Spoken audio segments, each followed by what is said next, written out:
పాకిస్తాన్ సైన్యం కాల్పుల విరమణను ఉల్లంఘిస్తూనే ఉంది. వరుసగా 11వ రోజు నియంత్రణ రేఖ వెంట కాల్పులు జరిపింది. జమ్మూ కాశ్మీర్లోని కుప్వారా, పొంచ్ సెక్టార్లలో పాక్ కాల్పులకు పాల్పడింది.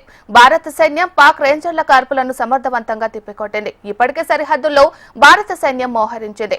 రంగంలోకి కొత్తగా 16 అదనపు బెటాలియన్లు దిగాయి. పాక్ బంగ్లాదేశ్ సరిహద్దులో భద్రత మరింత కట్టుదిట్టం చేశారు.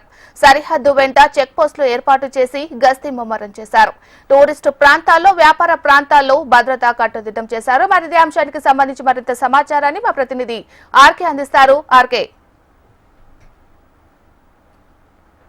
నియంత్రణ రేఖ వద్ద కాల్పుల కొనసాగుతున్నాయి పాక్ అలాగే భారత భద్రతా దళాల మధ్య. అది భారత భద్రతా దళాలు పాక్ కాల్పులను సమర్థవంతంగా తిప్పికొడుతున్నాయి. మరి పహల్గామ్ ఉగ్రదాడి జరిగిన దగ్గర నుంచి ఇదే తరహా కొనసాగుతుంది. ప్రతి రోజు కూడా పాకిస్తాన్ భారత్ మీద కాల్పులు జరుపుతూనే ఉంది. మరోవైపు భారత్ తమ మీద దాడికి ప్రయత్నిస్తున్నందుకు కూడా ఆ దేశ మంత్రులు కూడా బయటికి వ్యాఖ్యలు చేయడం జరుగుతుంది. అయితే భారత్ అరేబియా సముద్రంలో దాదాపుగా యుద్ధ నౌకలన్నింటినీ బట్టి విమానాలన్నింటినీ కూడా సిద్ధం చేసి ఉంచింది. ఈ క్షణమైన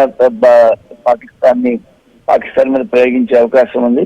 మరి ఈ విషయంలో కొంత రాజీ ధోరణితో రావాల్సినటువంటి పాక్ తీవ్రంగా వ్యతిరేక ధోరణితో వస్తుంది. మరి ఈ నేపథ్యంలో భారత్ ఆర్థికంగా కూడా పాక్ ని హస్తదిగ్బంధనం చేసింది. మరి చూడాలి పాక్ కి ఏ రకమైన బుద్ధి వస్తుందనేది. పాక్ గట్టి గుణపాఠం నేర్పేందుకు భారత్ అన్ని రకాల ప్రయత్నాలు చేస్తుంది. Right, thank you RK.